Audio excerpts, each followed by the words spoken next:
Hello gamers, I'm John Starsector, and it's tier listing time. That's right, I'm about to tier list all over the place. Now just to be clear, this is not gospel. My opinion on these things does change over time. There's a little bit of wiggle room with the placement. It's not really get too fixated on exactly where each weapon is placed, but more so on the thought process behind it. Now, initially, I was going to do this on one of those websites like TierMaker or whatever, but they look like this. What is this? Disgusting. Get it out of here. My eyes want to vomit. So I stole this guy's tier list. Yeah, I just watched the video and screenshotted it because it looked pretty.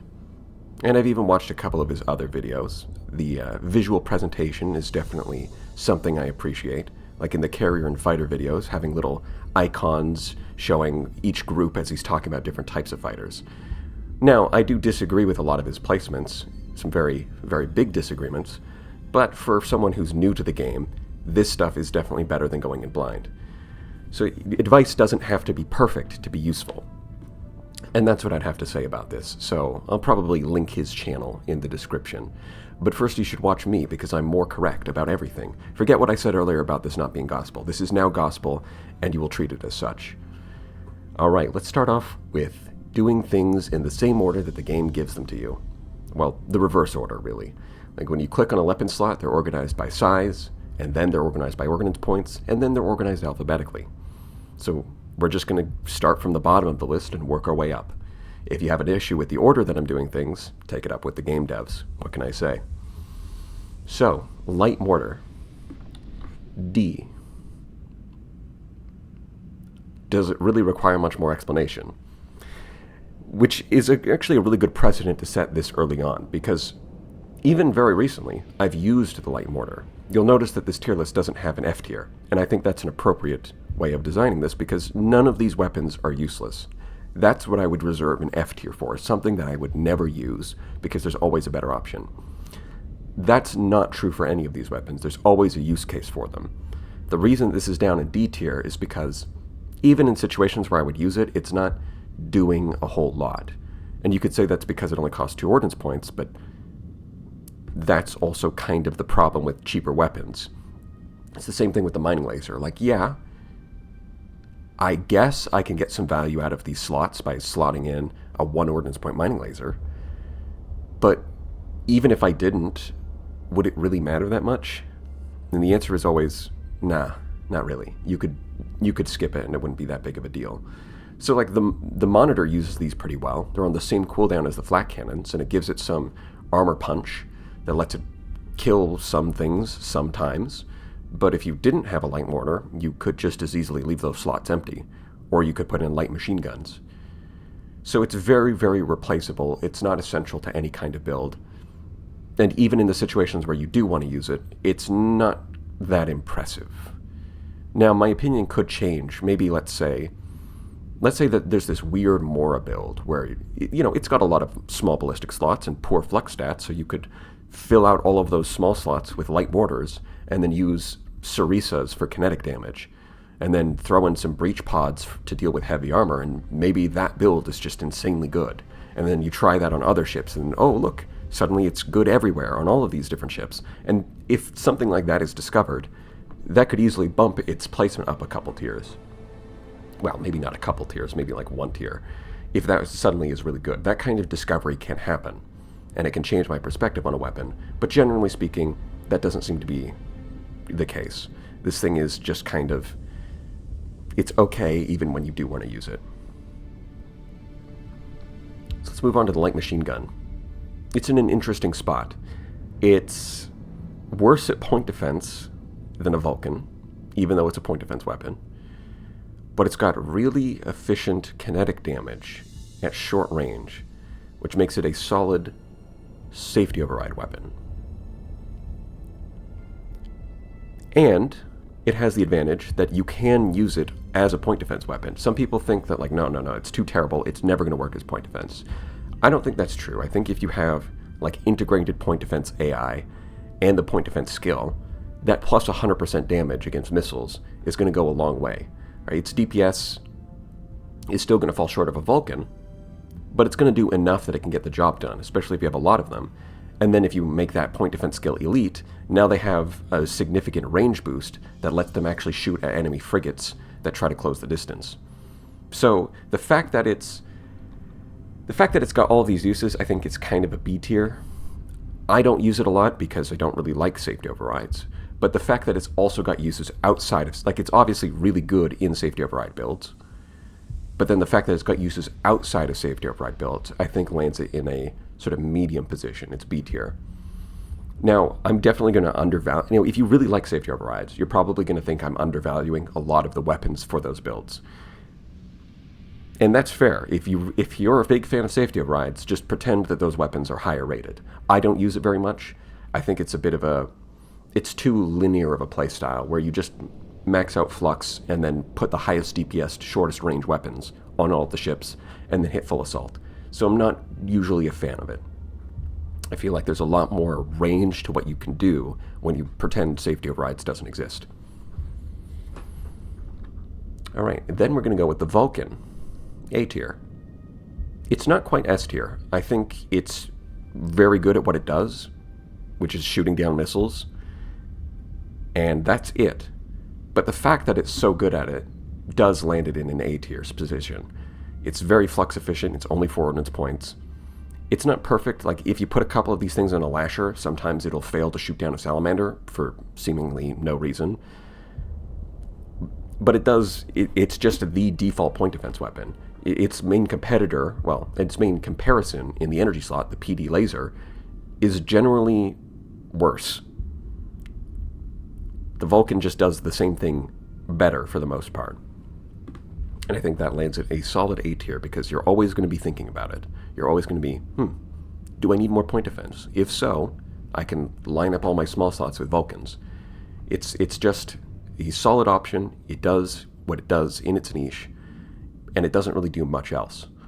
I mean, there's some people who say that, like, it can do okay against shields. It's still 125 DPS for 20 flux a second. But in that purpose, I would definitely switch over to machine guns and then try to compensate for the worst point defense in some other way. Like, if you've got 5 light machine guns, that can easily substitute for, like, 2 Vulcans and a bunch of other weapons in the other slots. It can do both the point defense and the anti-shield work at the same time. So yeah, even though the Vulcan is rated higher than the light machine gun, there are definitely cases where I would rather use the light machine gun. But most of the time, I would rather use the Vulcan, so that's why it's higher. Alright, light autocannon. This is the poor man's railgun. Really, that's what it is. They have the same range, the same damage type, they fit in the same slot. They're both kind of doing the same thing. They're just your 700 range kinetic DPS in a small slot. The difference is the railgun costs more ordnance points, has worse flux efficiency, but in exchange gets better accuracy and higher damage. And for light autocannon, I'd put this in C tier. It's okay. I definitely use it. But that accuracy becomes more of an issue the longer the game goes. Once you start getting larger ships with better targeting units, the accuracy becomes, like, think about it like this. If the recoil on the gun causes the projectile to be off by 10 degrees, and you're really close to the enemy, that 10 degrees doesn't matter. They're taking up the whole firing arc, so you're going to hit it anyways. But once you get longer engagement ranges and better targeting units, 10 degrees can be the difference between hitting the target and completely missing. So the light autocannon definitely falls off the longer the game goes. Whereas when you're in kind of the early game with a lot of frigates and a lot of destroyers, the accuracy is less of an issue. Dual machine gun. I mean, I'm just going to put this next to the other one. You're paying 2 more ordnance points and increasing the DPS by 1/3. I don't really want to place it anywhere else because it's effectively the same weapon, but with, like, 2 numbers changed. It's not... these two are the most alike out of anything in the game. There's not really an exciting choice. Like, if you have more slots and not enough ordnance points, then you go with the light machine gun. If you have fewer slots and spare ordnance points, you go with the double. But they're filling the exact same role in the exact same way. So there's not really a lot to talk about here. Dual autocannon. Now, you might think that this has the same problem as the two different machine gun variants, where it's basically the same thing as the light autocannon. But it's not at all. It's got not only shorter range, but much worse accuracy. In exchange, you pay one more ordnance point and get a massive boost in DPS. You go from 100 to 143. That's almost a 50% damage boost, which is a lot for just one more ordnance point, and at the same efficiency too. Wow, that's incredible. But that accuracy matters a lot. I'm still going to put it in C tier, though. I think it's definitely a little different. This is not the poor man's railgun. This is more like it's kind of a weird in-between for light machine gun and the light autocannon. It's kind of in between those two. This is something that I would definitely consider on maybe the hard points for a lasher, or just putting it on a Mora. Because on a Mora, being a carrier, a lot of the time the enemies are going to try and rush you. They're going to try and close the distance with you, because the AI treats carriers differently. And so if the enemy is rushing towards you, then the low accuracy of the dual autocannon doesn't matter, because even in the late game, the enemy is going to get right in your face. So just having as much DPS as possible at a good efficiency as a way to drive up the enemy's flux and convince them to back off, that can be a pretty good choice. Arguably, you could do the light machine gun for the same role, but I think the ability to plink away at cruisers at like a medium distance gives the light dual autocannon a bit more of a niche on the Mora. All right, light assault gun, C. This is good against frigate armor. This definitely has a place in the early game, especially if you're good at toggling weapon groups on and off, because it's not going to do much against shields. But if you can toggle it off to save that flux cost while their shields are low, and then wait for their shields to get high, and then you turn it on, it really does put frigates into the gray of pretty quickly in the early game. I even think that it's kind of an interesting option on the hammerhead, where you can go with heavy autocannons in the medium slots, and then these in the small slots. The problem with that is that you really do have to toggle them off a lot of the time, and wait for the right opportunity, which is something that the AI is pretty good at, but I am not. Might be worth looking into the future. I might want to practice that, because, you know, it's good against light armor, it's good against hull. Yeah, it's going to struggle against heavy armor, but if you've got something like a hammerhead, you can fill breach missiles into those small missile slots. So they've got decent ammo. They can strip off heavily armored targets, and then once there's no heavy armor, these do good hull damage. And don't underestimate the value of hull damage. Sometimes the thing that's keeping the enemy alive isn't their heavy armor. Sometimes it's just that they have a lot of hull, and you need to burn through it. And putting two of these on a ship with accelerated ammo feeder, that can be the thing that you need to get that job done. So, how good is it? I mean, it's okay. It does cost a lot of flux. The hit strength is pretty low. At least it's decently accurate, which is part of why it's so good against frigates. So, I wouldn't put it in D tier, but I also wouldn't put it in B tier. I think C is fine for it. Now the railgun. Any guesses? Yeah, of course it's S tier. The railgun is really good. Now, to be clear, it is not always the best option. There are situations, maybe on a Centurion, for example, where I might have two slots open, and if I use a railgun, then it's going to eat up all of my remaining flux. And so I would rather use two light autocannons instead. Even with the lower accuracy, the frigate doesn't have much range anyway, so it's not as much of an issue. And you're going to get better DPS at a better flux efficiency with those two light autocannons, rather than running like a railgun in one slot and a mining laser in the other slot.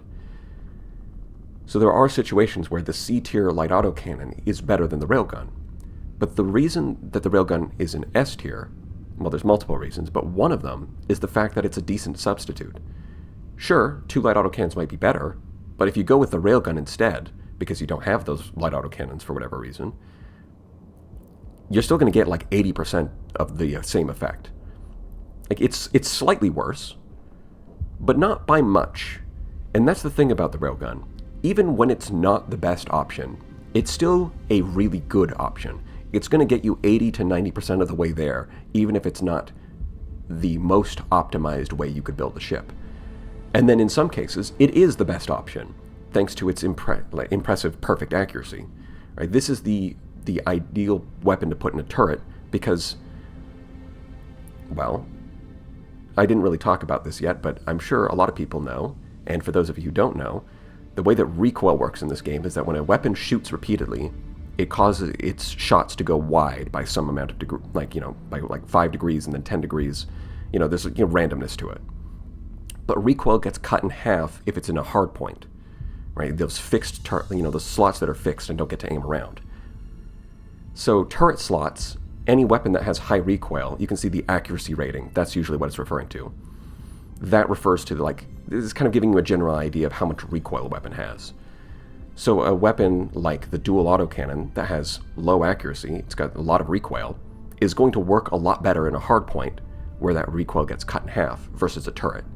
That doesn't mean that you can't put it in a turret. Like I would put it in the dual autocannon in the Morris turrets. But it's definitely, you would look at the hardpoint slots first for those kinds of weapons. The railgun having perfect accuracy is the ideal turret slot weapon because it works just as good in a turret slot, which means that you've basically negated the downside of the turret slot, which is it doesn't reduce recoil.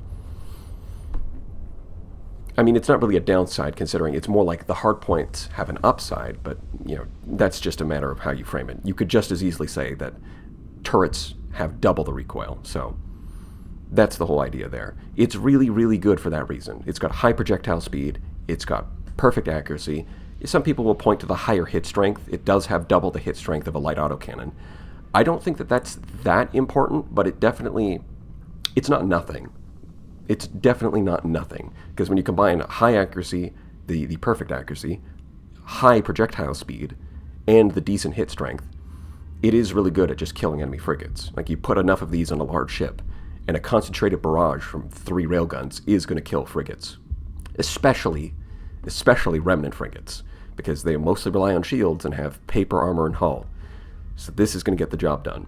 So in a lot of situations, it is the best option, and even when it's not, it's still good. It's still a good substitute. Whereas if you wanted to use railguns, but you don't have them, and you use a light autocannon as a substitute, there's going to be a much bigger drop-off in performance than there is the other way around.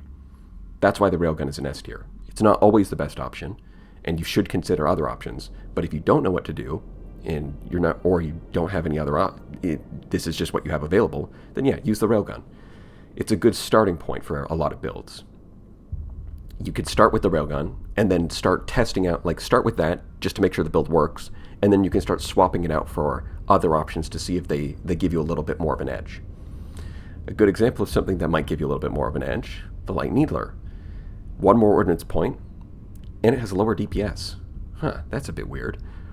But the fact that it's burst damage makes the equation a little tricky, because if you really track DPS over time, and you compare these two, the railgun and the light needler, for maybe the first, I don't know, it's something like 15 seconds or 20 seconds. For the first 15 seconds of an engagement, it actually outperforms the railgun, despite having a lower damage per second number, because all of that damage is front-loaded, right? You get it all in a big burst, and then you have to wait 5 seconds for the next burst.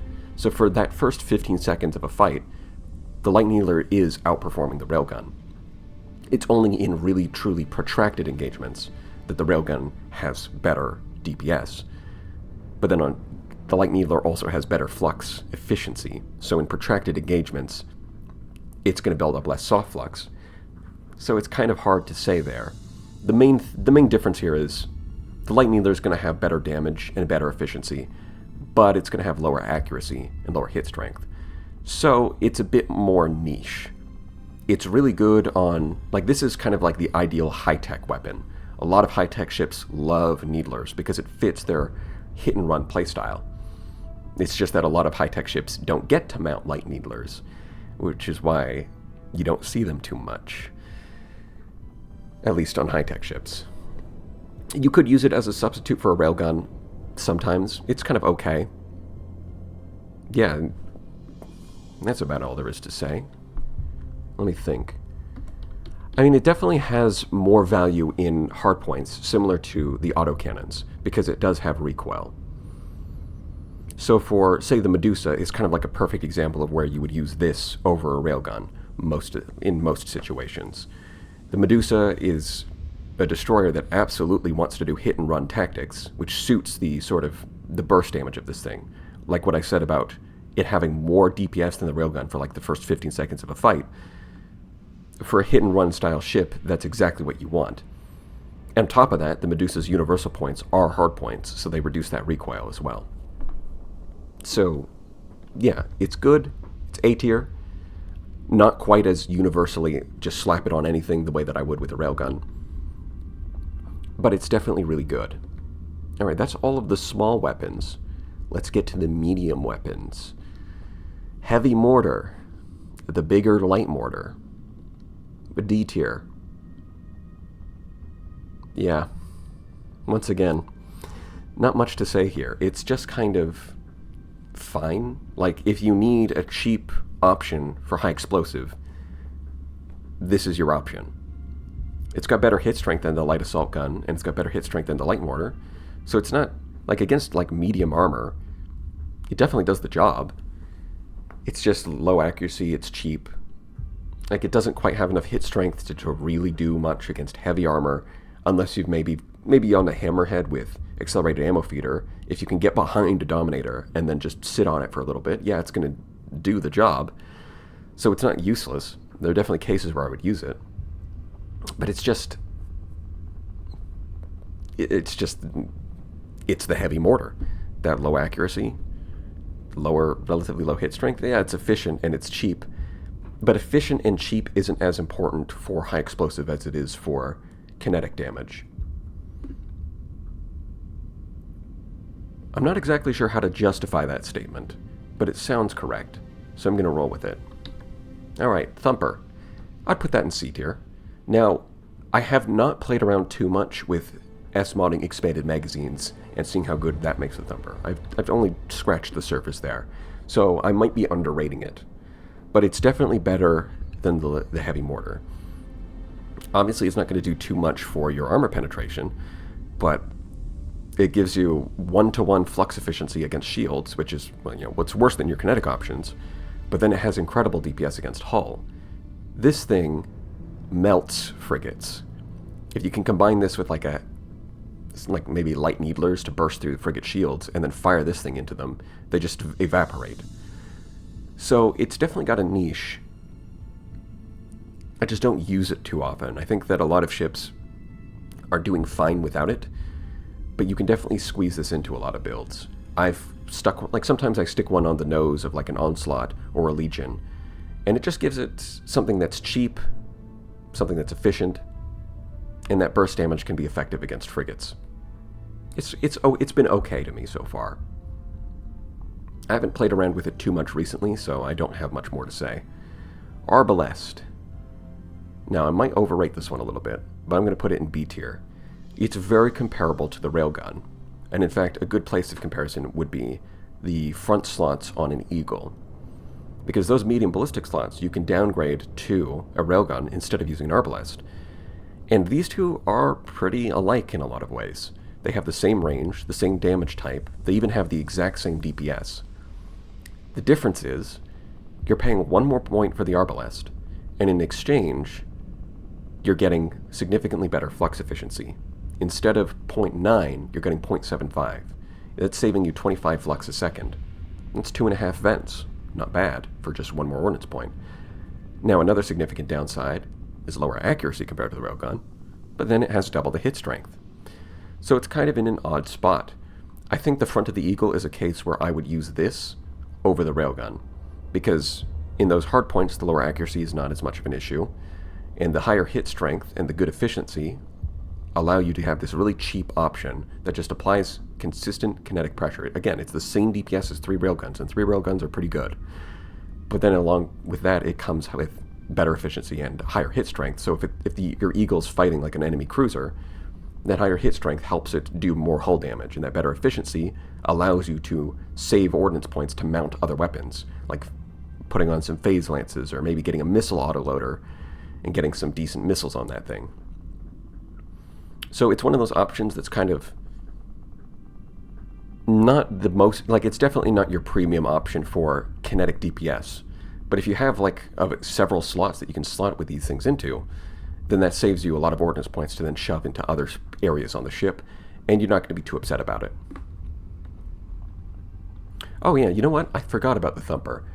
That's a case where I think the best brawler build, actually, at least for the early game, is heavy needler and a thumper. That, for whatever reason, that build has been the most successful in the early game. Is getting heavy needler to burst down enemy frigate shields, and then the thumper to just finish the job. I've had the most success with that. It doesn't change my placement now that I'm mentioning it, because the brawler's just not very good in general. But now I have more to say about the thumper, so I felt like saying it. Flak cannon. It's just good. It's got 500 range, it's damage, it's got area of effect. This can often shoot down, especially if you have, either elite point defense for more range, or you've got like elite ballistic mastery to increase projectile speed. This thing can shoot down sabos before they pop, and at the same time, against missiles that have a large volume, like annihilators, the area of effect can take out multiple missiles in one shot, and it does so very efficiently. It's just pretty good if you're looking, and it's an 8 ordnance points. The default cost for a small slot is 5. The default cost for a medium slot is 10. And the default cost for a large slot is 20. So this being 8 means it's kind of a budget option, similar to how the Vulcan's kind of a budget option. But they just do their job really well. It doesn't do a whole lot else, but it does what it does pretty well. And if I need point defense in a medium slot, I'm going to look to the flak cannon as the default option. It's probably best to talk about the dual flak cannon as well right now, because the dual flak is kind of different. It's basically worse in every way except for rate of fire. Right? It has worse range, it has worse damage per shot, worse flux efficiency, even its ordnance point cost is higher, and its area of effect is smaller. It's not just the damage is lower, but the area of effect of each shell is smaller. So it's kind of worse in every single way, except it has triple the rate of fire.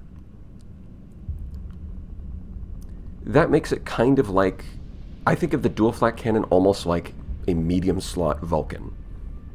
Right? It's more about just saturating an area with volume of fire to make sure like any number of missiles or whatever just doesn't get through, regardless of how many come at you. Whereas the flak cannon is a bit more like a burst laser that you would get in an energy slot. Or it's a more precision, like shooting down important targets rather than shooting down volume, like large volumes of missiles, even though it does have that area of effect, so it's not terrible at it. But if you really need to make sure that large volumes of missiles don't get through, that's where the extra rate of fire from the dual flak cannon comes in. Heavy machine gun, D. Even if you're a fan of safety overrides, you're probably not using this thing too much. And the reason for that is because why would you? Those medium slots are reserved for chain guns. Yeah, it's not next on the list, unfortunately. Those medium slots are reserved for chain guns. Because, think about it like this. If you've got medium slots and you've got small slots on your safety override ship, you're going to use chain gun plus light machine gun. What you're not going to do is use heavy machine gun plus what in the small slots? The light assault gun? Not only does it just not have the DPS to do the job, it's got 700 range, which is going to waste. No, you're not doing that. You're going to go with the light machine guns, and you're going to go with the chain gun. Now, there is definitely a use case for this. You can go with onslaughts and legions can kind of make this work with elite point defense and elite ballistic mastery, so they've got better range and projectile speed, and they kind of do double duty as both point defense and as anti-shield. And you can kind of just burn into the middle of the enemies and see that go to work. And that sort of thing definitely does work, but it's just very narrow in terms of cases where I would actually use it, and even then I don't think it's really the best way of using that ship. That extra 150 range compared to the light machine guns is definitely is a big part of why you would do that. Yes, you could do the same thing with light machine guns, but if you really want to double down on that whole concept, light machine guns are more defensive against enemy frigates trying to flank you, whereas using the heavy machine gun for the same idea would be a bit more proactive, a bit more aggressive. But it's also just It's very narrow. It can be fun to try, but it's not something I'm thinking about when I'm on a playthrough. I'm not thinking like, oh, I can't wait to get some heavy machine guns and do that build. That's not happening. Heavy autocannon. This I used to think was pretty bad, and a big part of the reason for that was because before it got its flux buff and it had a 1.0 efficiency, it had 214 DPS and 214 flux per second. And when you compare that to the heavy needler, that means it costed more flux for less DPS, which is not a good look. On top of that, it has a lot of recoil. But now that it's been buffed to 0.9 efficiency, and I've actually given it more of a chance, I think it's actually pretty good. It's 10 ordnance points, which is 5 cheaper than the light needler and 3 cheaper than the hypervelocity driver. You know, it's right down the middle. It's at that 10 average costing. It's got good DPS, good efficiency, even got good range at 800. It's just a little shy of the large ballistics at 900. It's kind of great, actually. The only problem that it has is the very poor accuracy. But I'm going to put it in A tier. If you use it in a turret slot, I would easily drop it 1, maybe even 2 tiers, depending on the situation and depending on the ship. But if you're using it in a hard point, like the nose of like a Pegasus, or you're putting it on like a hammerhead, cutting that recoil in half, suddenly this is really good. It's just a solid DPS weapon. The accuracy is not so much of an issue anymore. Because like, that's the thing about this weapon, is like every stat is pretty solid. In fact, maybe even above average, except for that recoil. So if you put it in a hard point to mitigate the recoil, you've kind of solved the only downside of the weapon. And as a result, I would put it in A tier. Assault chaingun. C. This is rated lower than the light machine guns because it's pretty much limited to safety override builds. There's scarcely a situation where you would use this outside of safety overrides. And the light machine guns mostly get used by safety overrides, but at the very least, they do have some uses outside of it, with the whole elite point defense thing and dual duty as both point defense and scaring away enemy frigates. And it's rated higher than the heavy machine gun because the heavy machine gun is the less favored option for medium slots on safety overrides, whereas the chain gun is the one that's, for a lot of ballistic ships, it's kind of the defining weapon for their safety override builds. And that's why I would put it there. Dual flak, I'm just going to put it up there with the flak cannon. It's what I said earlier. It's worse in basically every way, but it has triple the rate of fire. So tripling your rate of fire for only 4 more ordnance points does make it pretty good at dealing with saturation attacks from like volleys of annihilators, or if the enemy has waves of fighters coming at you. But it definitely, you definitely feel the increase in flux cost and the increase in ordnance point cost. So if you're just worried about like torpedoes and you're just worried about like sabos, you need those like precision, very important missiles removed, but the other stuff is kind of okay, or you just don't have the extra ordnance points to afford this thing, then yeah, go with the flak. Both of them are good at what they do though, and both of them are worth considering. Heavy mauler. B. It's alright. DPS is really low, but the hit strength is definitely okay. At 200 high explosive, so it's 400 per shot. It's a little lower than a heavy blaster, but it's going to be more flux efficient against armor. It's got long range, it's reasonably accurate, not as accurate as a railgun or a hypervelocity driver, but accurate enough. It's just kind of okay. I'm not excited to use it, but I'm also not going to be too upset about it. Honestly, I haven't used it too much recently, so I can't say too much about it. I've definitely seen some people, I think it was Captain Hector. I think he was the one who pioneered these sort of going with triple Storm Needler on an onslaught and then putting heavy maulers in the medium slots, which on paper sounds like heresy. Storm Needler's at 700 range and the heavy mauler at 1000 range. You've got it backwards. It should be the other way around. But I mean, the results kind of speak for themselves. It did seem to work pretty well. Now, I don't know, like, that's very much a specialized, like, I'm going to kill as many Ordos as possible kind of build. And I don't know if for general play that sort of build is actually the right choice. Because if you're running lots of other types of ships and you're not like lining them up at the bottom of the battlefield, and you're just having your onslaught go around fighting stuff, is that really the best option? I haven't tested it around too much. Maybe if that does turn out to be a really good option, I might be underrating those weapons. But for now, I think they're okay in the B tier. I think the heavy mauler, if you need long-range, high explosive, it's there. It does the job. The DPS is unexciting. So it's kind of just it's mid. It's B. Hypervelocity driver. S. I might be overrating this, possibly, because it's definitely narrower in terms of its usage than the railgun, which it's worth mentioning. Ballistic rangefinder does make a lot of those small ballistics a lot more viable. The railgun would definitely be lower if not for ballistic rangefinder, but the fact that you can put it onto a Dominator or an Onslaught or even the Legion and get it up to 900 range makes it a lot better in the late game. Probably should have mentioned that when I was talking about the railgun, but so be it. Hypervelocity driver. By itself, not too good. Like, if I've got a Heron, I'm not going to put one of these things on it. Like, yeah, it gives it some long-range kinetic damage, but the DPS is pretty low. It's just not worth doing.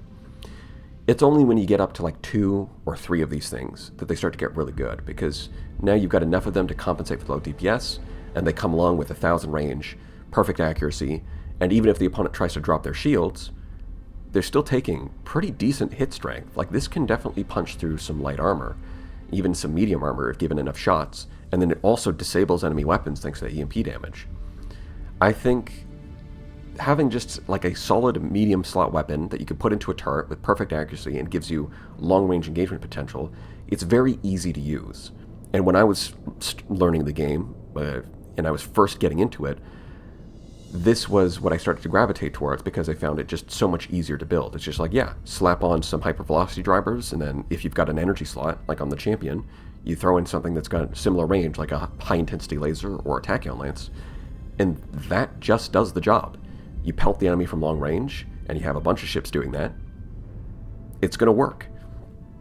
So I think this is very easy to use. So I'm going to put it in S tier. Again, it's not always the best strategy. Like, the Pegasus build that I like to use, that I've shown in the midline video, with the heavy autocannons up on the front, and then putting these in the turret slots. So it's not like you just want to do 1,000 range on everything and ignore everything else.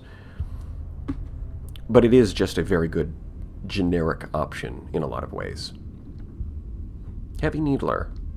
B. Yeah, it's rated a little lower than the Light Needler, which is pretty common.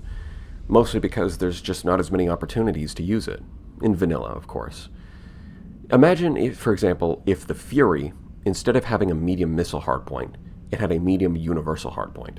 It would mount the Heavy Needler so damn fast. It would put that there instantly. But this is, of course, fiction. This is not real. I am making that up. It does not have a universal slot, and so the Heavy Needler doesn't have that many opportunities to get used. It's just a little expensive for a lot of low-tech ships, and the burst damage just isn't suited to their playstyle for the most part. With the Light Needler, you can use on a lot of phase ships, you can use it on the Medusa, as well as using it on ballistic ships, like, say, the Lasher. The Heavy Needler just doesn't have as many opportunities to really show its full potential. Although, there are places where you do use it, like the Paragon uses this pretty good. For a medium slot, and you have to choose any weapon, what's going to give you the best anti-shield? Well, it's the Heavy Needler. It's got the best DPS at 250, and it's got almost as good flux efficiency as the Arbalest at 0.8. And when you consider that a lot of the large energy weapons have exactly 700 range, this actually matches range with them. So for a ship like the Paragon, this is kind of the perfect option. Alright, that covers the medium weapons. Let's get to the large weapons. Hellbore. Ah yes, the eternal debate between Hellbore and Hephasetus. When I started the game, I was very much like Hellbore good, Hephasetus bad and useless. Stinky. No like. Nowadays, I'm a bit more agnostic on between the two of them. After the hephasetus got buffed, I definitely had a kick of just saying, like, yeah, the hephasetus is good and the hellbore is useless and never use it. So I kind of reversed my opinion. But now I've kind of had more time to think about it. I'd say that they both have their place. The hellbore is cheap. It doesn't cost too much flux. It has high damage per shot. It's the hole puncher. Now, I think the role of a hole puncher is a bit overrated. I don't think it's as important as people tend to think it is. Like, it breaks through armor. Okay, what about the hull? A lot of the time, ships that have high armor also have a really high hull. And if you've punched through the armor and you don't have some kind of follow-up to deal with, to burn through all of those hull points, then the hole puncher isn't really that good of an idea. I mean, it's better than nothing. But I do think people overrate it a little bit. I think the hellbore gets a lot better if you pair it with something like, well, an IR auto lance or a cryoblaster. And if you don't have those, then a thumper can do all right. So I'm going to put it in B. It's just very easy to find places for it on those low-tech ships where they have low flux dissipation. Only costing you 250 makes it very easy to mount. It does the job against heavy armor. But I think if you could afford better, then you should afford better. So it can't really get any higher than B tier because of that. Mark 9, C.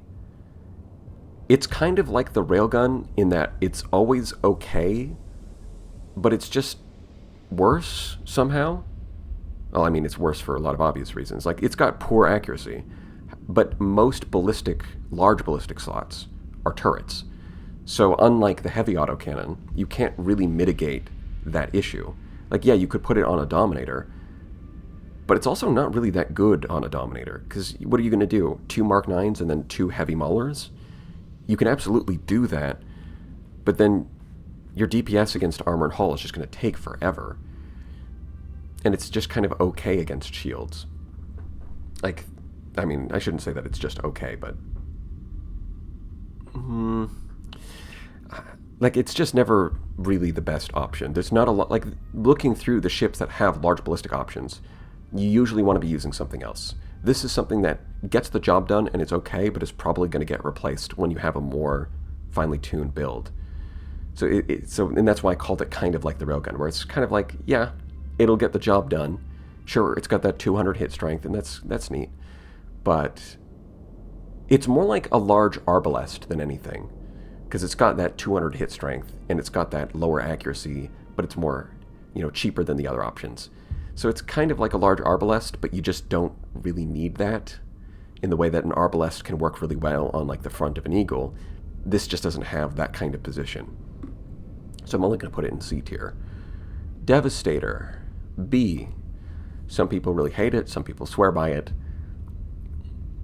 I mean, it's B tier. I think it's okay.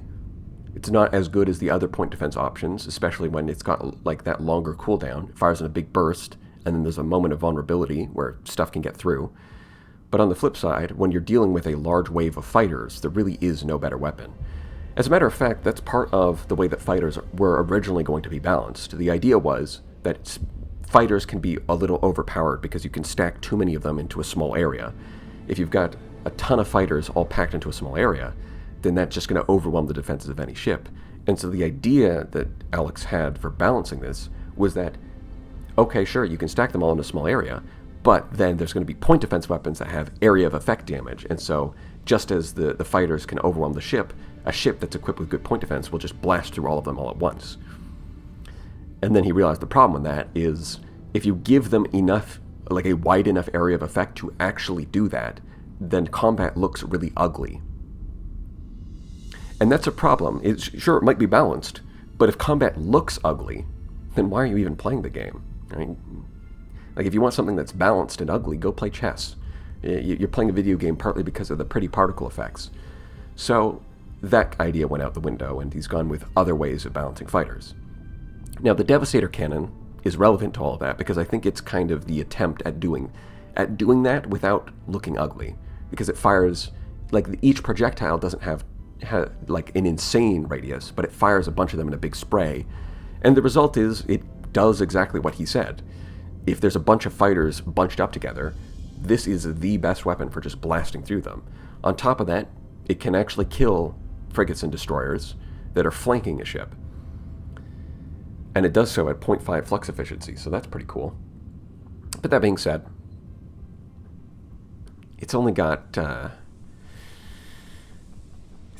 big accuracy issue that makes it, accuracy terrible. It might even be the only terrible one in the game. And turn rate slow. So it does kind of what it needs to do. It kills fighters. It's okay against missiles.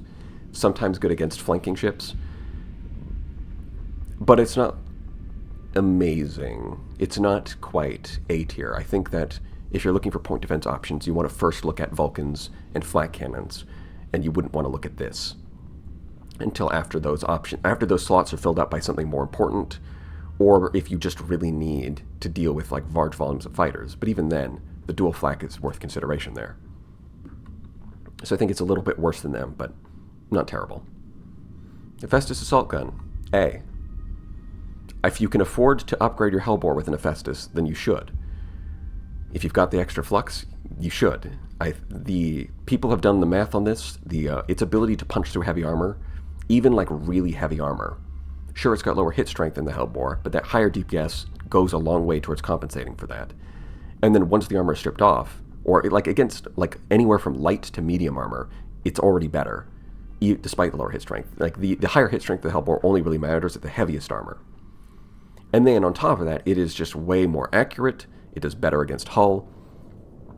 Like this is kind of the default large option for anti-armor and anti-hull. This is what you should be looking at, especially after like the accuracy buff and then the flux buff. It's in a pretty good spot. I would use this a lot. The hellbore really is for cases where you're looking at your ship and you're like, okay, I've already got a cryoblaster on this thing. The cryoblaster by itself can delete frigates anyways, so I don't really need the extra accuracy from the Hephaestus, and the cryoblaster eats up a lot of flux, so I can't really afford to put on something that's flux hungry. But the cryoblaster is going to struggle against heavier armor, so the hellbore will complement it nicely. Or maybe your ship already has one Hephaestus. Then you can pair it with a hellbore, and it might do that kind of pairing can work okay. So yeah, I would put the Hephaestus higher than the hellbore because I think it's the option you should be looking to first. And if you can't make it work, then you would fall back to the hellbore as like a backup option. Mjolnir, I'm also going to put this in A. It's a bit more. It's kind of hard to put it in A because it's just so flux hungry that it's not always even an option. It's even more flux hungry than the Hephaestus, and it's mostly getting mounted on low-tech ships, so that just seems like a match made in it seems like a nightmare match. But aside from the flux issue, everything else about it is just fantastic.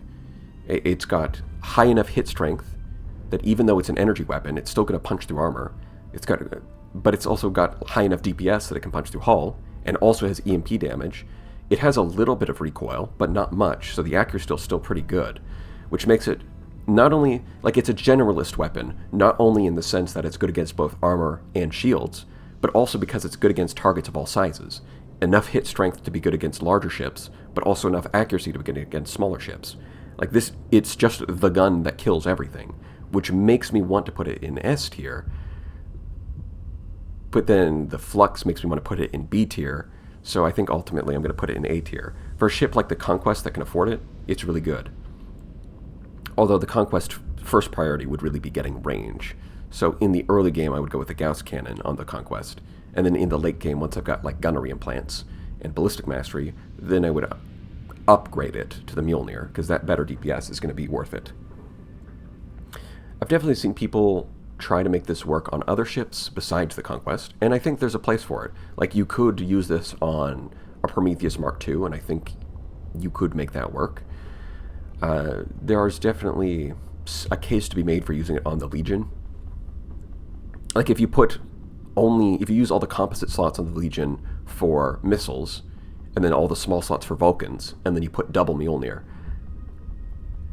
I wouldn't say that's the best build, but it's definitely something that functions, especially if you've got ordnance expertise. So yeah, I like it a lot. And I think it's definitely, if you can make it work, like you can even make it work on the Manticore, although you kind of have to sacrifice all of the other slots to make it work. But, it's just a weapon that's really good, but you have limited limited opportunities to use it. But I like it a lot, so I'm going to put an A tier. Gauss cannon, C. I think this gets a lot better when you have a lot of mods, because I think there's a lot of mod ships that can use the Gauss cannon really well. But in vanilla, not so much. Like, if you have a conquest and you don't quite have all of the range bonuses you need to make the Mjolnir work, then you're going to want to use Gauss cannons. And I know people are going to be excited, like, oh, it's 1200 range, it's got high hit strength, I want to use it on my Manticore. But what you're going to notice is that it doesn't really work too well on the Manticore. Because let's say that you're using Escort Package to try and really boost the range of that Manticore and get it really long range. I mean, it's a destroyer, but it's got insane range. That's crazy, right? But the problem is, if it's escorting a ship, well, let's say it's escorting an Onslaught. Well, the Onslaught wants to get in range to use its guns. So it's going to get in range to use its guns. Crazy thought, right? Well, the Manticore can't just back up away from the Onslaught and use the full range of its Gauss cannon, because then it's outside of the Escort Package range.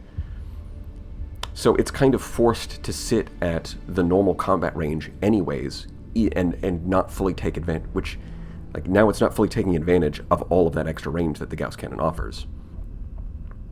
And for a lot of the other ships besides the Manticore, and besides the Conquest, you're paying a lot of flux, and it just doesn't have the damage to actually make the ship work. Like, it's okay on a Legion, and you can make it okay in the front turret slot of an Onslaught, but you just run into the problem that the fact that it's the only weapon that has 1200 range means that you can't range match with anything else. So it's not really a good idea on an Onslaught. It's costing you a ton of flux, it's inefficient, and the only time you actually get to take advantage of that range is when it's firing by itself, because nothing else can match up to it. The reason I think there's definitely some room for experimenting with the Legion, because the Legion has fighters. So you could put like pylons in the medium slots, put Gauss cannons in the large slots, and then the fact that most normal weapons don't match up to the Gauss cannon is less of an issue when you've got fighters that can actually match the range, because they're fighters. So there's definitely more room for experimenting here, but it's definitely, this is a weapon that I think I've seen more value out of on modded ships, especially when those mods add in other weapons that have 1200 range, rather than in vanilla. It's kind of niche. I don't use it too much. Yeah, Heavy Needler, or I guess Storm Needler, or I guess Multi-Needler, if you're talking about the way that it's listed in the game files. I'm going to put it in B tier. I really might be undervaluing this one. I've really only scratched the surface of what it can do with S-modded magazines. So this might actually just be a lot better than I'm giving it credit for. But it kind of runs into a similar problem that the Gauss cannon has, which is that there's not a lot of options that range match with this. A lot of the time, for your big ships that can mount this, like, you're not putting this on a Conquest. No way. Just absolutely no way you're putting this on a Conquest. And what about the other ships? Well, a lot of the time, they want to have that 900 range. They're either using lots of small weapons with ballistic rangefinder, or they're using, like, maulers and heavy and hypervelocity drivers. They just want that range. And so, sacrificing that range, it once again, kind of like the Gauss cannon, I found a lot of value to be had with it in modded ships. Because there's a lot of modded ships that might have like a ballistic rangefinder. No, not a ballistic rangefinder. A large ballistic mount. And like some kind of mobility system on a cruiser. Like a more mobile cruiser that has a large ballistic mount is going to really love this thing for some builds. And I found that worked really well. But in vanilla, it's a bit more limited. Now, going back to what I said about the heavy machine gun, being able to, build out like an Onslaught with a bunch of them and then burning into the middle of the enemy. This kind of does that thing, but better.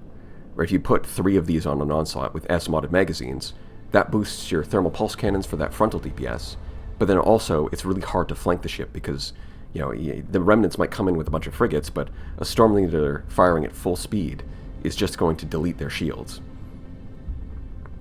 So, I'm a bit iffy on this one. The placement definitely has. This is one that definitely could easily be placed a lot higher. But for now, with the experience that I've had and how I've only really scratched the surface of it, I'm going to put it in, a tentative B tier.